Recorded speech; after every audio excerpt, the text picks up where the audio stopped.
Greetings!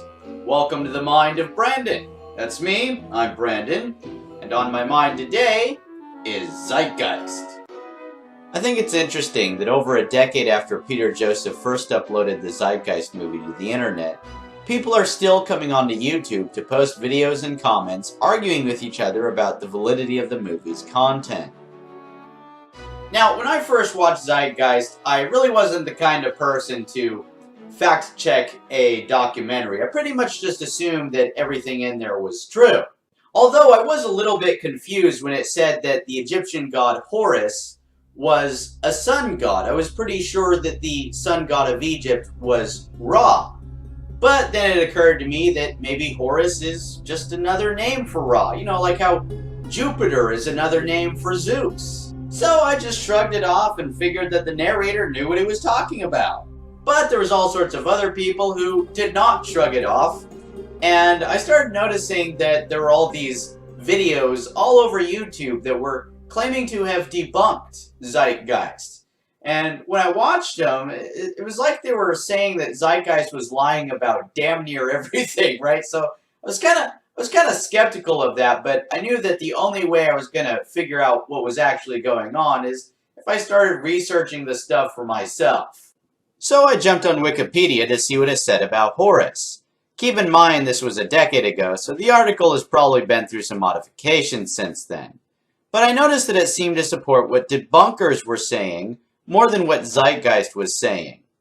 Remember, Zeitgeist has said that Horus was a sun god, but the debunkers were saying Horus isn't a sun god. He's the god of the sky. Ra is the sun god.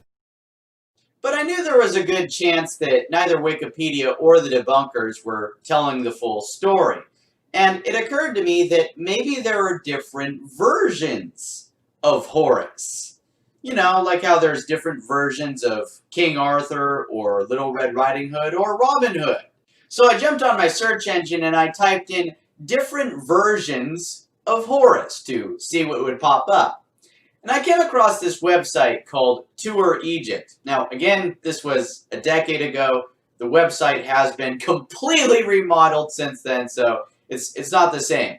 But when I was there a decade ago, it had a really thorough article about Horus. It had good scholarly references cited, and it did in fact confirm that there were different versions of Horus, and some of them were sun gods. Now, the good news is you don't have to take me at my word about the validity of the information on this extinct web article, because you can find the information elsewhere. Take, for example, The Ancient Godspeak, A Guide to Egyptian Religion. This is an Oxford Press encyclopedia with over 50 scholarly contributions, and it's edited by the renowned Egyptologist Donald Redford. On a section on Horus, the Egyptologist Edmund Meltzer says, "The roles, local cult foundations, and titles or epithets of Horus are sometimes correlated with distinct or preferred forms in iconography. For example, the falcon-headed man, the winged disc, the child with a sidelock, sometimes in his mother's arms. Egyptologists, therefore, often speak of distinct, sometimes originally distinct, Horuses or Horus gods.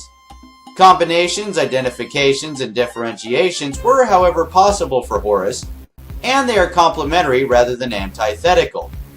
A judicious examination of the various Horuses and the sources relating to them supports the possibility that the roles in question are closely interrelated, and so they may be understood as different aspects or facets of the same divine persona." Later, he goes on to explain Horus the falcon was predominantly a sky god and a sun god. As the former, his eyes are the sun and moon. As the latter, he has a sun disk on his head and is syncretized with the deity Re. most often as Re Harakti. In a section on Re and Re Harakti, Egyptologist Maya Muller clarifies, Re is the sun god. His Egyptian name is usually written with the sun disk. He is often called Re Harakti. Re is Horus of the horizon. Muller also goes on to say, from the beginning, the king appeared as a god and a human at once. His divine aspect was embodied in a falcon named Horus. In the 4th dynasty, the reigning king was called the son of Re, thus defining the relationship between pharaoh and sun god. A relationship was also established between the royal falcon and Re, by uniting both in the symbol of the winged sun disk. So, apparently when it occurred to me that Horus might be just another name for Ra, that actually wasn't too far off. So, just as the Greek and Roman gods will typically syncretize, that is apparently what happened with Ra and Horus. So, evidently, Zeitgeist was right. Horus was a sun god. These debunkers were saying that Horus was not a sun god. Well, they're wrong. In fact, in the words of Professor Glenn Holland, Horus's identity as sun god is his primary identity. But what about these parallels that Zeitgeist points out between Horus and Jesus? I mean, Zeitgeist says that Horus was born on December 25th. He was born of a virgin, crucified and resurrected, things like that. Is any of this true? Well, if you guys want to find out, then you'll just have to watch my next video. So, to be continued, I hope you all enjoyed this video. If you did, please give it a thumbs up and share it with other people. If you're interested in watching my future videos, please subscribe to this channel if you haven't already, and I will see you all in the next one. So have a good one, guys, and peace.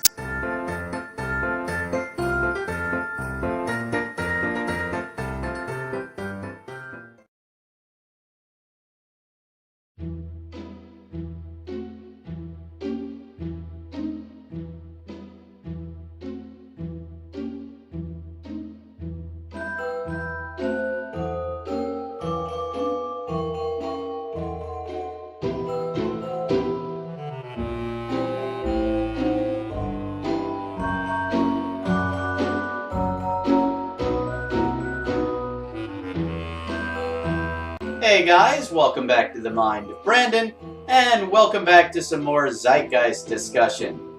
So, to recap, in last week's video, we talked about how, regardless of what debunkers were saying, it turns out that Zeitgeist is actually right about Horus being a sun god. But does that mean that Zeitgeist is right about everything? And what about all the parallels it points out between Horus and Jesus? Hey guys, thanks for joining me. Today we're going to be debunking the movie Zeitgeist. So basically the movie Zeitgeist was released in 2007. It's a conspiracy theory movie, and the whole first part of the movie, the first 50 minutes of it, is trying to assert that the story of Jesus is completely fabricated. The story of Jesus actually originated among pagan gods, specifically mostly Egyptian gods, well before Jesus' time. They tried saying that there are plenty of other gods that were born of virgins on December 25th, had 12 disciples, crucified, they use the word crucified, died for 3 days and rose again. And they tried making a claim that there's hundreds of gods before Jesus that did so. So let's go and check it out. Let's start with the first god, Horus, which is supposed to be the sun god from 3000 BC. This is Horus. He is the sun god of Egypt of around 3000 BC. Broadly speaking, the story of Horus is as follows.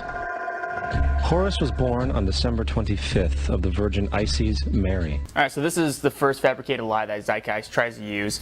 Horus was not born on December 25th. Horus was actually born around August. Yeah, except that when the Egyptians first started celebrating the birth of Horus, the month of August didn't even exist. It hadn't been invented yet. Right? Don't get me wrong, it's totally okay to translate from an ancient calendar to a modern one.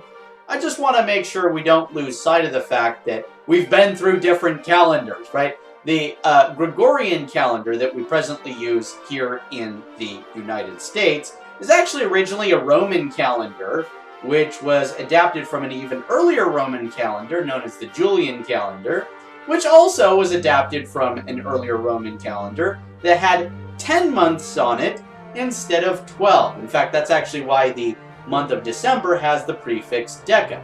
Deca as in 10. Originally it was the 10th month, not the 12th, and of course, there was no month of August on it. Now, the point here is, just as the Romans went through all these different calendars, switching around when certain festivities took place, well, the Egyptians did that too. In fact, even different debunkers have pointed out different birthdays associated with Horus in their attempts to debunk this December 25th parallel.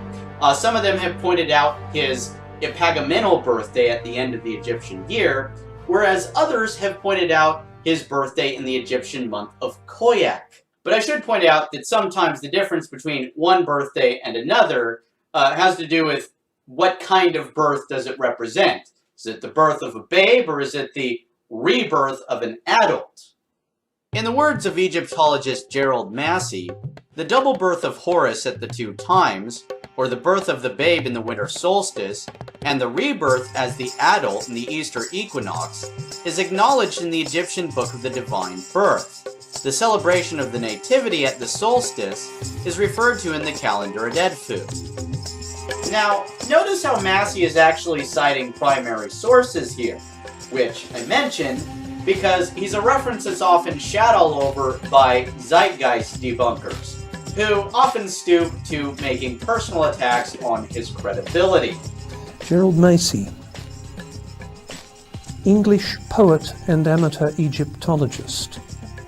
Not an expert, not an academic, not actually an historian at all. Says the guy who didn't even know Horus was a sun god. He calls Massey an amateur Egyptologist and says he's not even a historian. But Professor Forbes himself is not even an Egyptologist, and he doesn't even address the archaeological evidence that Massey cites. Gerald Massey closely worked with and was peer-reviewed by the leading Egyptologists of his day. And Horus's birthday around the time of the winter solstice is something that even ancient scholars sometimes talk about. For example, Plutarch, who tells us, "It is said that Isis, when she perceived that she was pregnant, put upon herself an amulet on the 6th day of the month of Phalphi, and about the time of the winter solstice, she gave birth to Harpocrates, imperfect and premature." Harpocrates, of course, is a version of Horus, represented in the form of a child. According to Egyptologist Bojana Mojsov, the symbol of the savior child was the eye of the sun newly born every year at the winter solstice. And, Professor Orlando Schmidt explains, as the sun of the Sothiac year reached the winter solstice, in the 17th year of the reign of King Amenemhes I, he assumed the title of Nemestu, meaning reborn, in commemoration of his birth as Harpocrates. So there's actually a pretty solid case that can be made for this December 25th birthday parallel. But the truth is, I've really only just scratched the surface in this video. If you guys want to see a more thorough approach, I recommend checking out D.M. Murdoch's Christ in Egypt, the Horus-Jesus Connection. D.M. Murdoch is another one of the Zeitgeist references that has been just shat all over by the debunkers. But this book is basically a response to those debunkers. And I gotta say, I think she did a really good job with it. Well, for the most part. Even I don't agree with all of her conclusions. I do think that some of the parallels that get pointed out are kind of a stretch. Maybe blowing things out of proportion a bit. But in my investigation of this subject, I've determined that regardless of what Zeitgeist might be wrong about, it's certainly nowhere near as full of crap as the debunkers are making it out to be. Basically, what's going on is Zeitgeist is trying to compare Horus with the Christmas story of Jesus. The reason why I say Christmas story is because there is absolutely no mention of Jesus ever being born on December 25th. That's just a Christmas tradition. He says, completely missing the point, that Christmas is basically just a Christianized hijacking of a pagan winter solstice celebration. Just as so many other things have been handed down to Christian tradition from pagan tradition, the same is true of Christmas. So it seems that so far, Zeitgeist has been right about Horus being a sun god, and it has been right about Horus having a birthday associated with the winter solstice. But this doesn't mean that Zeitgeist is going to be right about everything. What about this claim that Horus was born of the Virgin Isis Mary? Is Zeitgeist right about that? Well, if you guys want to know, you're just going to have to watch my next video. So, to be continued, I hope you all enjoyed this video. If you did, please give it a thumbs up and share it with other people. If you're interested in watching my future videos, please subscribe to this channel if you haven't already, and I will see you all in the next one. So have a good one, guys, and peace.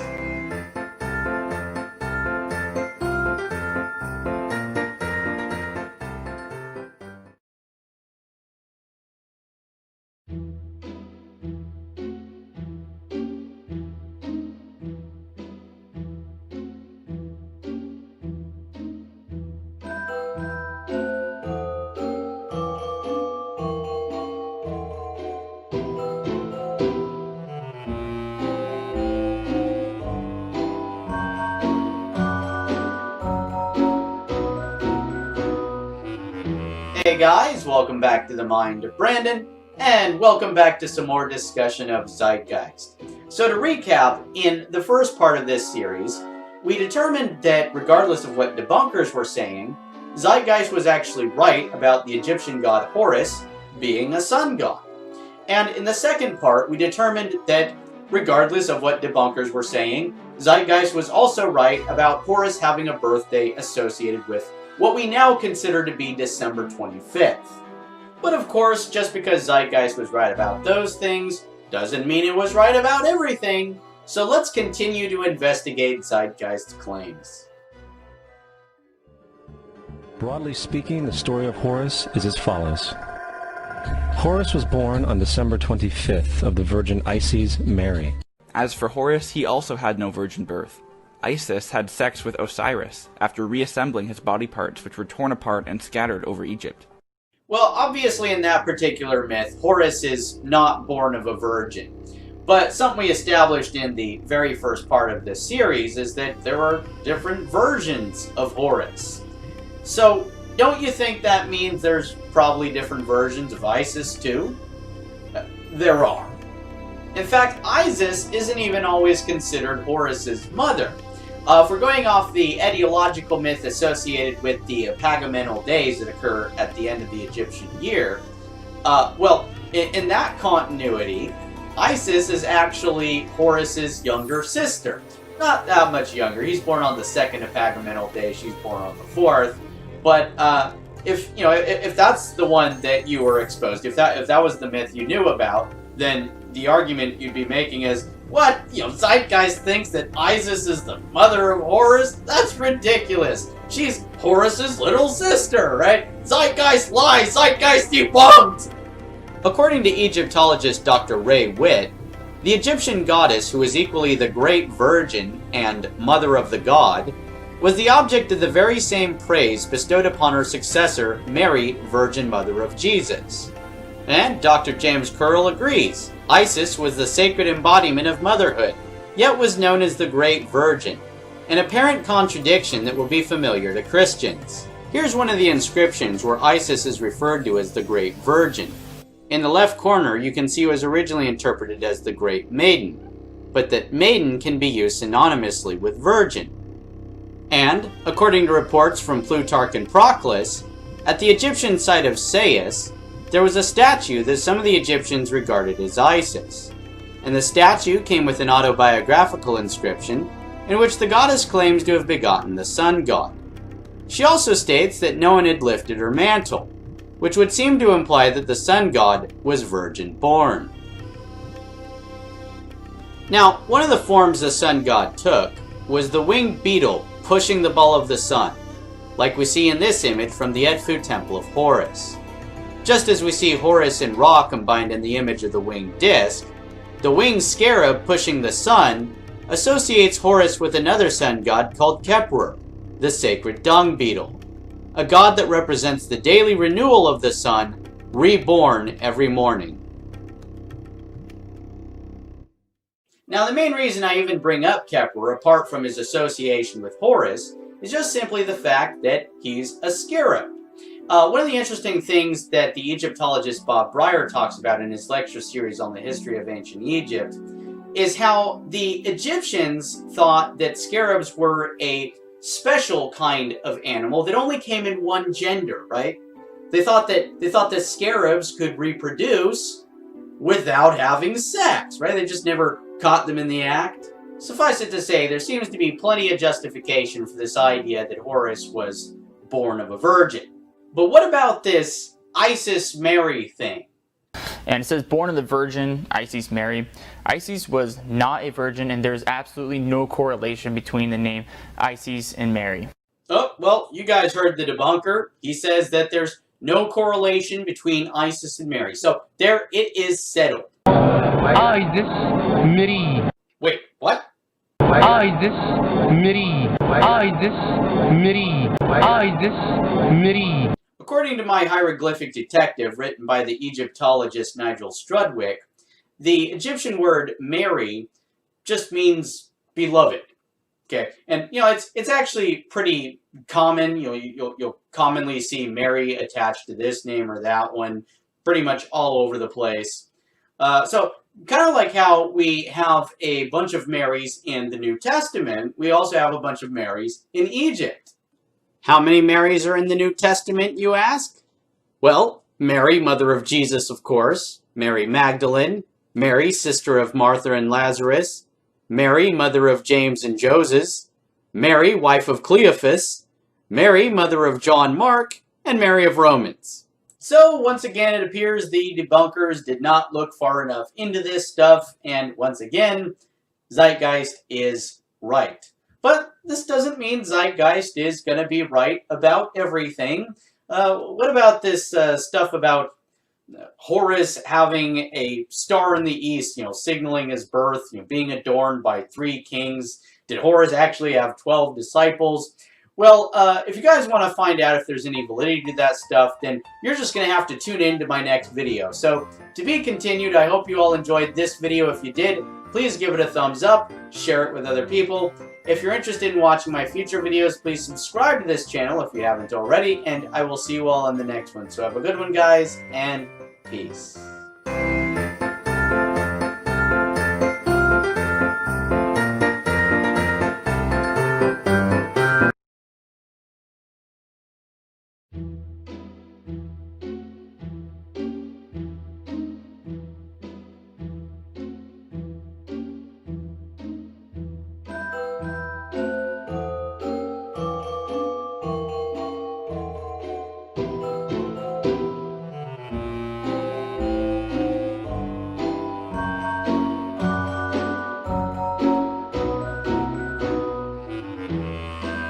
Hey guys, welcome back to the Mind of Brandon, and welcome back to some more discussion of Zeitgeist.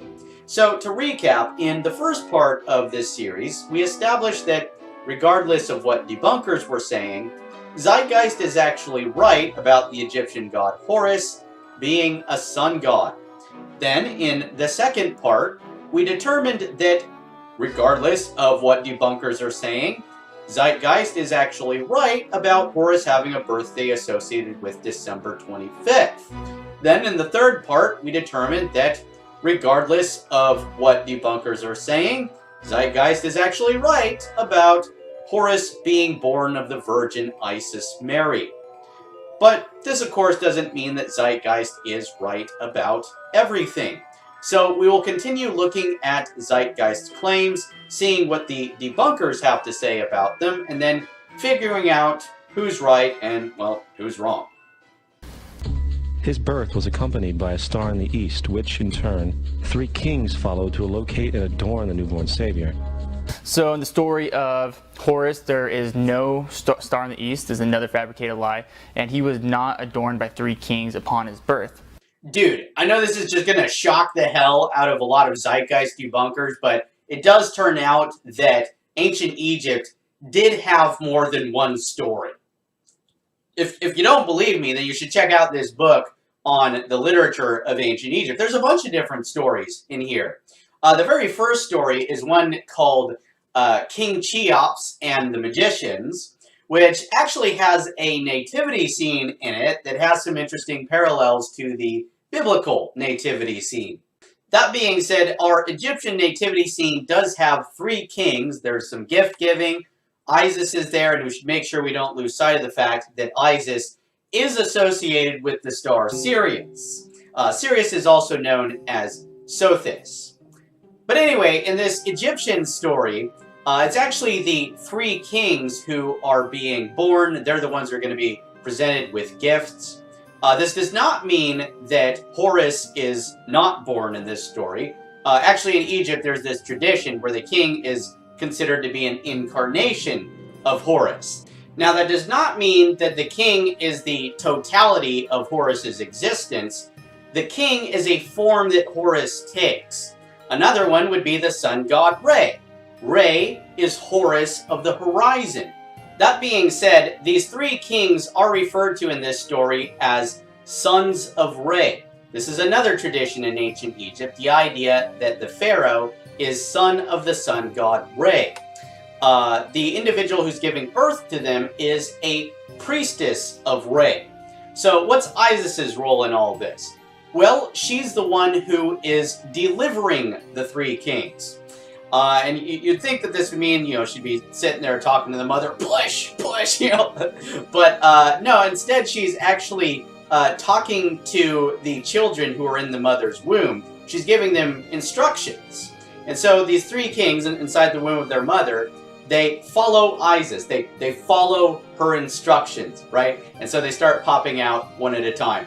Now, once the three kings are born, Isis and the three goddesses that are with her perform acts of magicianry. They magically bring about these gifts to bestow upon these children, things like crowns, stuff like that. But since the three kings are forms that Horus is taking, you can kind of look at it as though Horus is the one receiving those gifts via the three kings. But you don't need to have an astrotheological interpretation of the story of King Cheops and the magicians to be able to put in perspective that the birth of Horus was associated with the three king stars in Orion's belt and the star Sirius, which of course is the star that Zeitgeist is referring to as the star in the east. In the words of Egyptologist Dr. John Gwynne Griffiths, Sothis was the harbinger of the annual inundation of the Nile through her appearance with the rising sun at the time when the inundation was due to begin. The bright star would therefore naturally become, together with the conjoined constellation of Orion, the sign and symbol of new vegetation which the year then beginning would infallibly bring with it. And, in the words of Egyptologist James Allen, the morning star, Sirius, seen by the Egyptians as a goddess. In Egypt, the star disappears below the horizon once a year for a period of some 70 days. Its reappearance in midsummer marked the beginning of the annual inundation and the Egyptian year. The star's rising was also seen as a harbinger of the sunrise and therefore associated with Horus in his solar aspect, occasionally specified as Horus and Sothis, Sothic Horus, or Sharp Horus. And according to the Egyptologist Siegfried Schott, the Egyptian New Year actually opened with a birthday for a version of Horus called Ra Harakti. Let's keep in mind, though, that there were other versions of Horus that had birthdays at other times. Just a few days prior to Ra Harakti, Horus the Elder had a birthday, and of course, Harpocrates has a birthday around the time of the winter solstice. And let's not forget, there's also the concept that the sun is reborn on a daily basis. So, once again, Zeitgeist is right. Horus did have a birthday associated with the star in the east, Sirius, as well as three kings, the three king stars in Orion's belt. And there is no mention of there being three kings at the birth of Jesus. It talks about there's wise men that are present, but never three kings. And even the wise men, there's no number of wise men. It just says there were wise men that were present at the birth of Jesus. So they're trying to compare Horus with the Christmas story of Jesus, and even then they're failing to do so because they're throwing a lot of fabricated lies at you. Okay, once again, you're losing sight of the fact that we're talking about the origins of Christian tradition. There are certain aspects of Christian tradition that have been just kind of handed down from pagan tradition.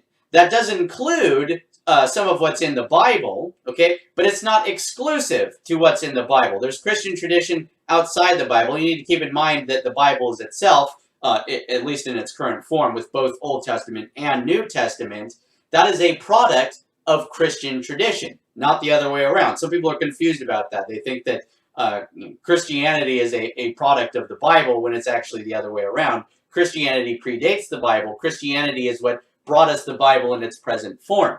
And it is Christian tradition that's responsible for associating the Magi with three kings. In fact, it's Christians who originally looked up at the three king stars in Orion's belt and said, hey, it's the Magi! That being said, I'm not going to address all the parallels that are being disputed by debunkers. I mainly just wanted to focus on the ones that I view to be most important. So let's go ahead and skip ahead a bit. Horus had 12 disciples he traveled about with. There were no 12 disciples, that's also a lie. Oh, really? Well, there's Horus enthroned before 12 disciples. Or at least 12 figures representing the 12 hours of the day. Not to be confused with the 12 hours of night. Calling them disciples might be a bit of an exaggeration, and that is something that Zeitgeist does sometimes. And this is a point I really want to bring home, because I'm not doing this series to say that Zeitgeist is right about everything, right? It's not, okay? There is some stuff it's wrong about. But, you know, debunkers, they're acting like every single parallel it points out is just a blatant frickin' lie, right? And that's just not true, okay? A lot of this stuff, you know, a lot of the parallels it points out, well, it's right. Sometimes, though, when it's pointing out a parallel, it blows the parallel out of proportion. It makes it seem even more like something from Christian tradition than, you know, is actually the case. Now, what a lot of you have been waiting for, which you probably really want to know, is, you know, is there any validity to this stuff about Horus being crucified and resurrected?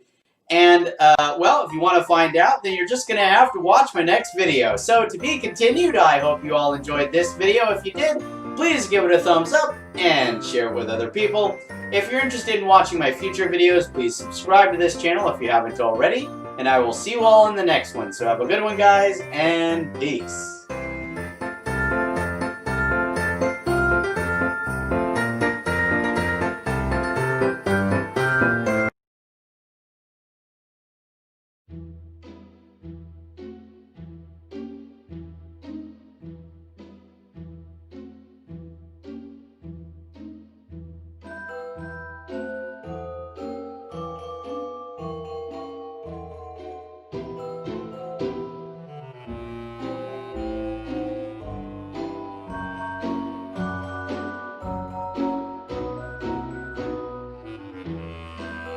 Hey guys, welcome back to the Mind of Brandon, and welcome back to some more discussion of Zeitgeist.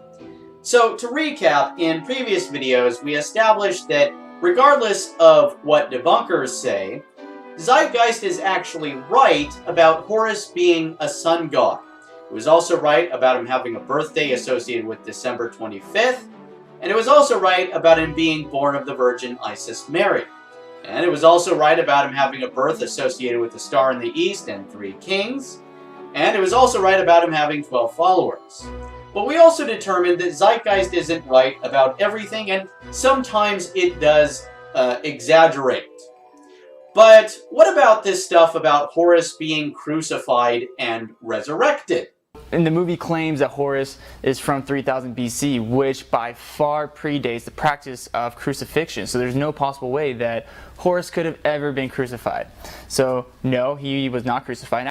Yeah, this is actually a perfect example of a situation where Zeitgeist is exaggerating what would be an otherwise perfectly legit parallel. But yeah, both the creator of Zeitgeist and one of its references will admit that the stuff about Horus being crucified, you know, it's not based on a story where Horus is nailed to a cross.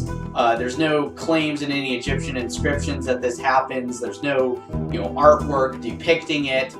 There is, however, artwork that depicts Horus in some kind of cruciform or in some other way associated with cross symbolism.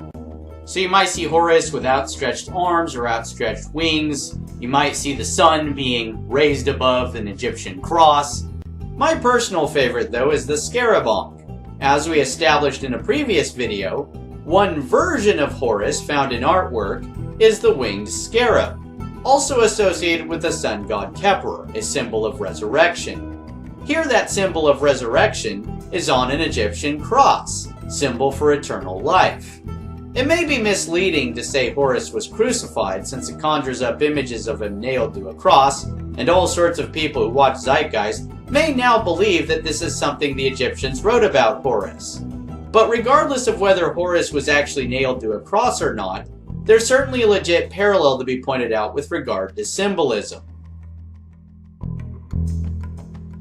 Actually, the story of Horus, he never died. He actually merged with the sun god Re. So Horus never actually died, never crucified, never resurrected. This is all completely fabricated lies. Well, I guess you missed the part about the sun being swallowed every night and reborn every morning. Also, the ancient historian Diodorus does tell us about a story where Isis finds Horus dead, and she resurrects him. Also, you got to keep in mind that traditionally the pharaoh was considered an incarnation of Horus, and well, the pharaohs always died, right? But it was believed that they would resurrect. In fact, there were spells written to ensure a successful resurrection. Early on in Egyptian history, it was believed that only the pharaoh could resurrect, but later in history, everyone is saved, right? Anyone can resurrect. They just have the right spells or charms or whatever, right? So again, Zeitgeist might not be right about everything, but it's also certainly nowhere near as full of crap as the debunkers are making it out to be. There is definitely pagan influence on Christian tradition, okay? There's all sorts of stuff that Christianity has most certainly appropriated from earlier tradition. That being said, if there's anyone new to my channel who enjoyed this series, you might also get a kick out of my Skeptic Bible Study lecture series. That's a playlist that I have on my YouTube channel. Also, you might enjoy Sunday Science and Spirituality. That's another playlist that I have. Yeah, I like to do a really thorough debunking of people's religious beliefs. Alright guys, that's it for this series. I hope you all enjoyed it. If you did, please give it a thumbs up and share it with other people. If you're interested in watching my future videos, please subscribe to this channel if you haven't already, and I will see you all in the next one. So have a good one, guys, and peace.